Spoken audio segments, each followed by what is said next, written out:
Hello and welcome to my review of this, the Samsung Galaxy Book Flex. It's a 13-inch 2-in-1 Windows laptop in a striking midlife crisis blue colour. And I'm going to go through some of the reasons that I decided to purchase this as opposed to something else. What I will say, in the past I've often purchased my laptop from the refurb market because I find it quite good. It's obviously, there's a cost saving element in there as well, and I've found exactly what I'm looking for. But on this occasion I couldn't find what I was looking for in the refurb market, and this swayed me. So I'm going to go through some of the reasons why I chose this. What I will say about making a decision on a device, or a laptop in this case, is that I tend to make a relatively comprehensive Excel spreadsheet with a list of all the things I definitely want, my must-haves, and then a list of all the nice-to-haves, and then obviously a column for price. And then I do a nice little pivot table which gives me a few choices at the end of it, and this obviously made the cut. So let's crack on with the review.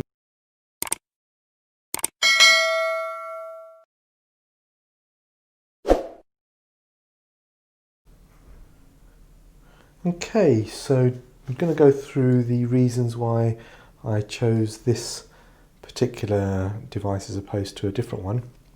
And the very first thing on my list is size and weight. So for my usage, I need something that's relatively easy to carry. I use a desktop at my main office, so the laptop is mainly used on the go. So it's not as light as my previous device, the Galaxy Book 12, but for portability, which unfortunately at the moment is limited to travelling between rooms, I'm up and downstairs, it's been fine. So I can imagine that when I eventually do start using it on and off trains, which is normally where I use my laptop, and obviously perhaps the odd flight or two, I'm sure this will be perfectly sufficient.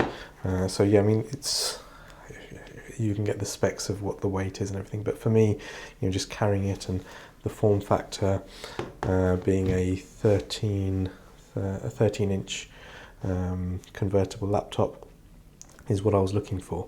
It's a bit bigger than my previous Galaxy Book 12, but I didn't want to go much bigger than this, so I think this was probably on the larger end of what I was looking for. So the second thing on my list was something that's a 2-in-1. Most of my usage, admittedly, is with this in laptop mode. So just quickly open it up, and it opens up fine, and it's a very stable laptop here. There is some talk about, there's some flex. See if I can quickly show you that. The slight wobble. I probably wouldn't use the S Pen with the screen in this position, but this is a perfectly decent form factor for a laptop, and that's how I normally use it. I did want a 2-in-1, as I said, because I do on occasion find myself using things in portrait mode for reading and also jotting down on PDFs. I use the Drawboard app for that, and so I did want something that's a convertible, but as I use it in laptop for most of the time, I didn't want the old origami style of keyboard, or the kind of thing that you find on a Surface Book, or, as I said, not the Surface Book,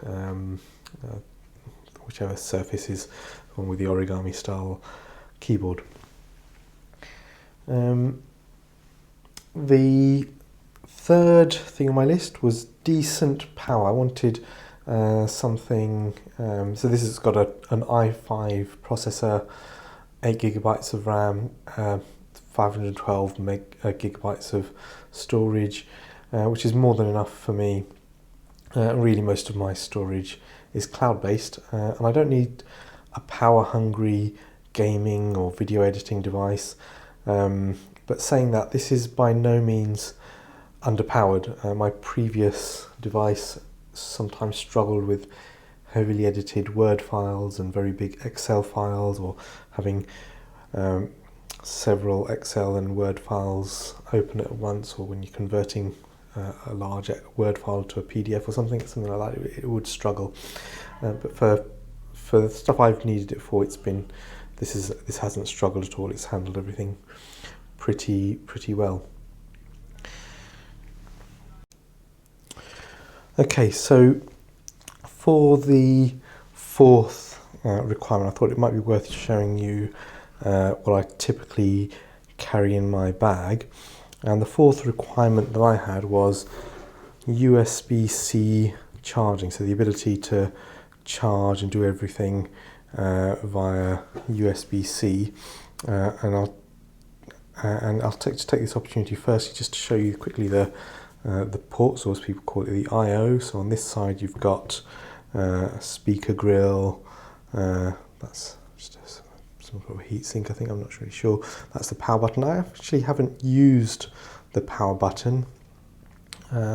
It's got the instant on-off as you open the screen, which I've had activated, and then it's got two Thunderbolt 3 ports on this side. This is the S Pen. I'm going to talk about that a bit later. Nothing of significance on the back other than a little fan vent. On this side, handy headphone socket, which I've used, headphone and mic socket, which I've used, and another USB-C port. This isn't Thunderbolt 3, and also this is a little slot for micro SD card, and the other speaker grill. Let's see if we can focus on it. There we go. Other speaker grill on that side. On this side, just a handy little notch there to open it. And everyone seems to be doing this one-handed test, but my desk is quite slippery. But yes, it can be open and closed with one hand with relative ease, if that's something that you require. So the reason I thought I'd show you why I needed USB-C charging, because it relates to what else I carry in my bag with me. So my normal journey, where I mostly use the laptop, again this is outside of the lockdown, is a train that has one power socket, and I normally use that one power socket to charge both my phone, Galaxy Note 9, and the laptop. And so what I don't carry is the charger that this laptop came with. I carry this charger, which is an Anker multiple charger. See if I can get it to focus. I can't see. It's got a 45 watt USB-C to USB-C port there. Obviously these things have been well used, and they're showing the marks of being used. There we go. And I use a cable for my phone, and then this is the USB-C to USB-C for the power delivery port on there. I also carry a portable battery pack. Talking about battery packs, I can't see myself actually needing it with this. The battery is very good, but for long journeys, which I do occasionally do, I can see myself having to use a power bank and the ability to charge it, and basically just always having an ability to power my device if I should need it. I also have a dongle. I don't see a problem with having the whole dongle life thing, and if that's not something you want to carry around, then obviously this laptop wouldn't be good for you, because it doesn't have any USB-C or USB-A ports, and this is a relatively good quality one that I use, because I do have need for an Ethernet port. I sometimes need the HDMI, but yeah, that's a decent quality dongle. I also always carry a mouse, and this is also nicely matching this Midlife Crisis blue of the laptop. And I've always liked using an external mouse. Obviously this one has been well used again, you know, so it's seen a good usage there. And so this is typically what I carry in my bag, and that's why I wanted the ability to charge via USB-C. Right, so the fifth requirement that I had was a fabulous screen. I don't need a 4K screen, although I used to have one years ago before I started using a desktop at the office.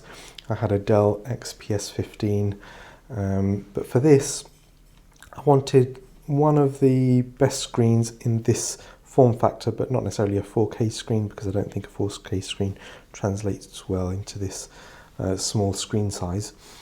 My previous laptop, the Galaxy Book 12, actually had an AMOLED screen, but this one is something called a QLED screen, which is a type of LCD screen despite the LED in the name. But for me, I found it really quite a lovely thing. And if I remember how to turn this on, the brightness, there we go, it's got this outdoor mode which is really very bright. I don't know if you can see it on camera there, but it's actually very, very bright. And I have found myself using it in the garden without any difficulty. You know, some screens sort of struggle in bright sunlight. This one, it does very, very well. And my rationale for a great screen is that that's what I'm looking at most of the time, and I want the screen to be of great quality.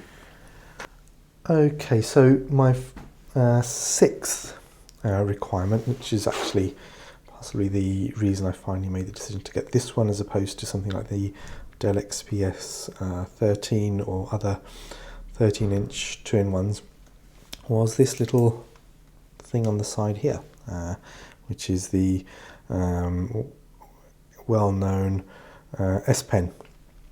Now, I am one of those people, I don't know how many of us there are, but I actually love using the S Pen, and I've been using it since the good old days of the Galaxy Note 4. And since then I've pretty much always had a Note device, obviously not the explosive Note 7, but I've used an S Pen whether in meetings, scribbling notes or whatever, and I think I've used most of the functions that you can on a mobile S Pen device, including the remote camera shutter that comes with this Note 9. And I've actually gotten used to interchangeable use between my previous device, the Galaxy Book 12, and my phone, where I have one of the S Pen. I might have one of the S Pens out, and I've put that there's a function on here where you can use any S Pen.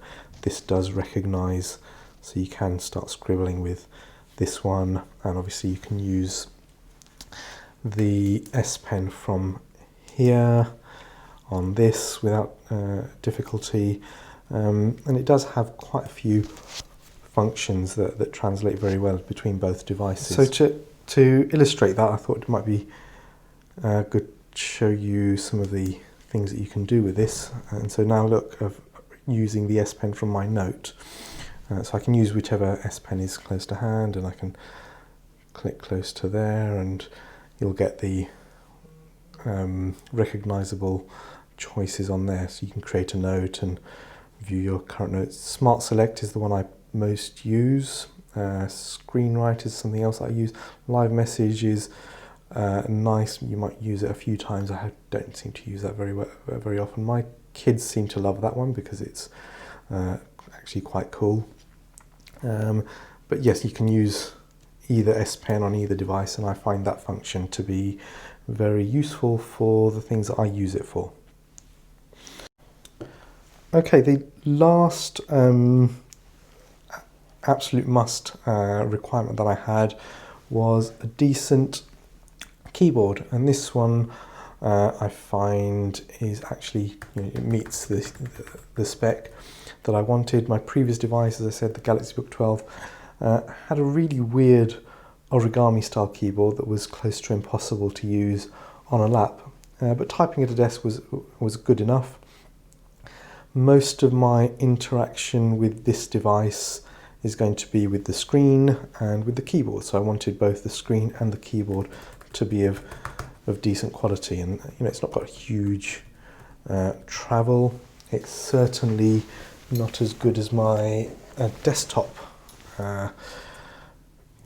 this lovely thing, the Logitech MX Keys keyboard, but this thing isn't portable, despite I think what some of the marketing suggests. This is very much a desktop focused device here. So I really wanted something that's of decent quality on my laptop. Okay, next I just want to go through some of the nice to haves, and these weren't necessarily things that that were on my list of must haves, but they certainly helped in making a decision to go for this device as opposed to one of the others. And the first thing on that list is the look. Well, the colour is a bit Marmite, and I did say it's a bit midlife crisis blue colour, and I did at one point consider in the UK you can get this in a silvery white silver colour, but I think I chose this not just because it is bright, but also because it matches my mouse, and why not? And this, it's a very decent looking device, and it's got a very diamond cut metal finish on the sides. There's a little fan port at the bottom. It's a good looking device, and so that was one of the considerations. The second thing on the nice to haves was a decent trackpad. Now, I did say that I always carry a mouse, but for this device I've actually been using the trackpad a lot more often than I have on pretty much any other laptop I've had, including the old XPS 15. Even on that device I didn't use the trackpad, although the trackpad was very good. But on this one I found myself actually navigating to the trackpad as opposed to the mouse. That might be because I'm sometimes working on the bed at home or whatever. So we'll see how that transpires, but this has got a decent trackpad. It's also got a little bit of a gimmick, which is this Powershare function. And you could say this is possibly a third nice to have, but if I just turn it on and put my note on there, you'll see that, jiggle it about a bit perhaps, there we go. It's you saw that light just come on. It does wirelessly charge your phone. Now, I can't really see myself using that most of the time.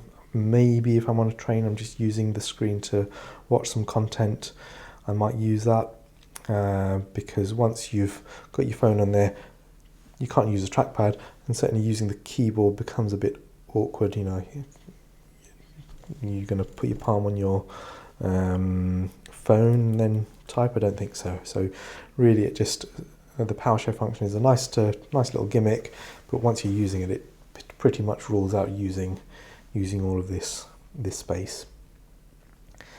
The next thing, so this is number 4 now, I guess, is battery life. That really wasn't too much of a consideration for me. As I said, I always carry a portable charger, I carry a battery pack, and so it wasn't a huge consideration. I took the understanding that most laptops will have good enough battery life, but I've actually found that it's been very useful. So using it in the garden for long periods of time, escaping from the children to a room where maybe there's a limited power sockets where I need them.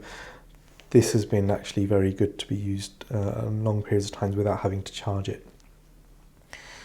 The fifth nice to have, and this might be both a benefit or a criticism, is the ports. Now for me, this had enough ports for what I needed. So I did mention that you need a dongle with it if you need to access USB or Ethernet or HDMI. So so it might be that this is a criticism, but for me, 3 USB-C and two of them being Thunderbolt 3 is pretty much all I needed. And obviously the headphone jack, which I have used. So for me, this was enough ports, and that I'm coming from my previous device, as I said, had 2 USB-C ports. So for me, this is perfectly sufficient. And I thought I'll go through some of the things that I don't like about this. And the first thing would be, well, it's as a parent, this is a fingerprint magnet. Having said that, it is of good sturdy quality, and I think if you're going for a device of this price range or ultra portable kind of device, they're all pretty much going to have a shiny type of surface.